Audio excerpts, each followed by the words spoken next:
동생들을 배신하고 왕위에 오른 이 남자. 이때까지만 해도 천하를 다 가진 것만 같았습니다. 그러나 핏줄을 배신한 죄 때문일까요? 그는 2번이나 결혼했는데도 자식을 갖지 못했습니다. 그는 신의 뜻을 묻기 위해 신전을 찾았습니다. 그리고 신전에서 돌아오는 길에 친구의 집에 잠시 들렀는데요.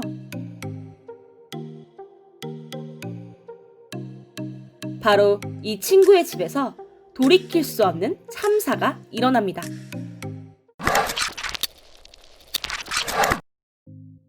전편에서 아리아드네와 헤어진 테세우스. 그 이야기를 하기 전에 잠깐 짚고 넘어가야 할 이야기가 있습니다. 바로 이 남자 아이게우스에 대한 이야기인데요. 아이게우스는 메가라의 왕 판디온의 아들이었습니다. 판디온은 원래 아테네의 왕이었는데 그만 사촌들에게 왕위를 빼앗기고 말았죠. 아이게우스는 2 동생들과 함께 아테네로 쳐들어가 아버지의 왕위를 되찾았습니다. 원래 삼형제가 공평하게 아테네를 나누기로 약속했지만 아이게우스는 동생들을 배신하고 홀로 아테네의 왕위를 차지합니다. 이때까지만 해도 아이게우스는 천하를 모두 자기 손에 넣은 것만 같았습니다. 그러나 동생들을 배신한 죄 때문이었을까요? 아이게우스는 스라의 자식이 한 명도 없었습니다. 2번이나 결혼했는데 2 아내 모두 임신을 하지 못했죠. 결국 그는 신들의 말씀을 듣기 위해 델포이에 있는 신전을 찾았습니다. 그런데 델포이 신전에서 들은 신의 말씀은 너무 엉뚱했습니다. 고국에 도착하기 전까지는 포도주를 조심하라. 아이게우스는 고국으로 돌아가는 길에 친구 피테우스의 집에 들립니다. 그리고 친구에게 요상한 신탁에 대한 이야기를 하죠. 멍청한 아이게우스와 달리 눈치 빠른 피테우스는 신탁의 뜻을 알아차립니다. 피테우스는 아이게우스에게 계속 술을 권했습니다.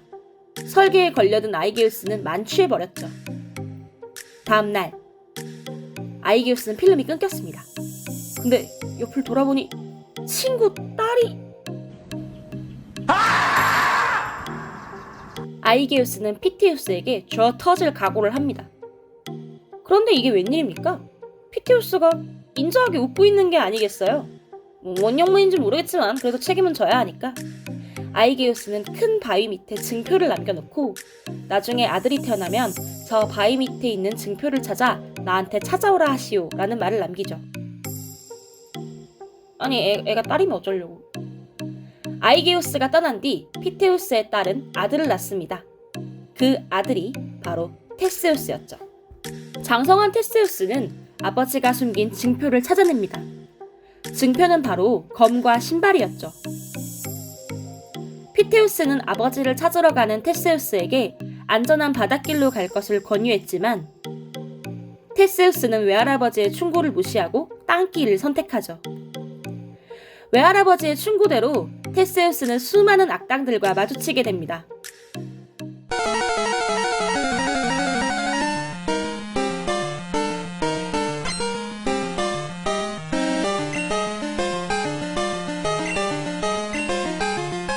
두 번째로 만난 적은 사람의 사지를 구부러진 소나무에 묶은 뒤 소나무를 펼쳐서 찢어 죽이는 시니스라는 악당이었죠. 테세우스는 똑같은 방법으로 시니스를 죽였습니다.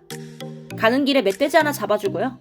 다음에 만난 악당은 사람들에게 자기 발을 씻어달라고 부탁한 다음 절벽으로 밀어 죽이는 악당 스키론이었는데 테세우스는 발을 씻어주는 척 하면서 스키론을 던져버렸죠. 그 다음은 레슬링에서 패배하면 상대를 죽이는 세르시온이라는 악당이었는데 마찬가지로 참교육시켜줍니다.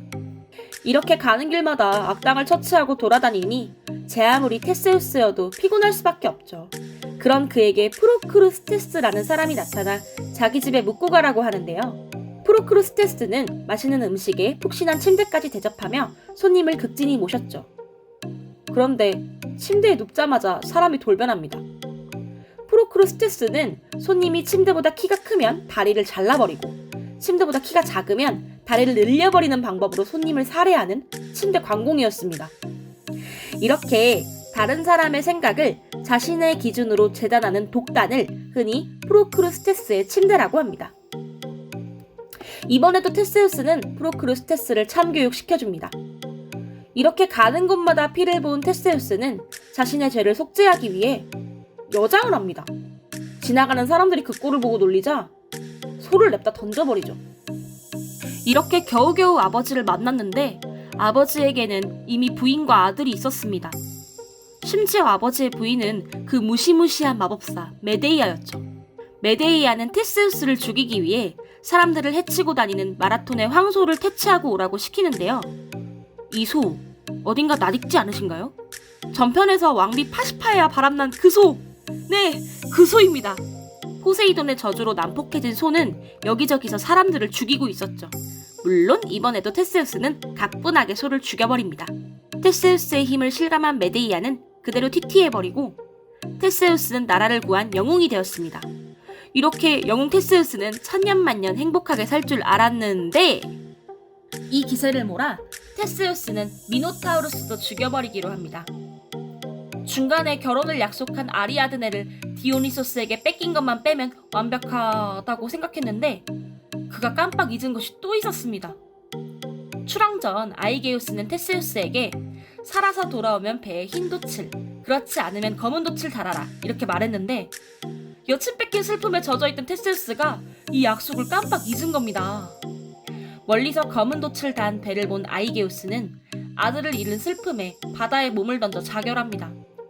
아이게우스가 빠져 죽은 바다는 그의 이름을 따 에게해가 되었죠. 그는 신탁을 어겨 훌륭한 아들을 얻었지만 결국 그 아들의 실수 때문에 목숨을 잃고 맙니다. 하지만 테세우스의 비극은 이게 끝이 아니었습니다. 아니, 오히려 이건 시작에 불과했죠. 테세우스의 비극 다음 영상에서 이어집니다. 다음 이야기가 궁금하시다면 좋아요와 구독 그리고 알림 설정까지 부탁드립니다.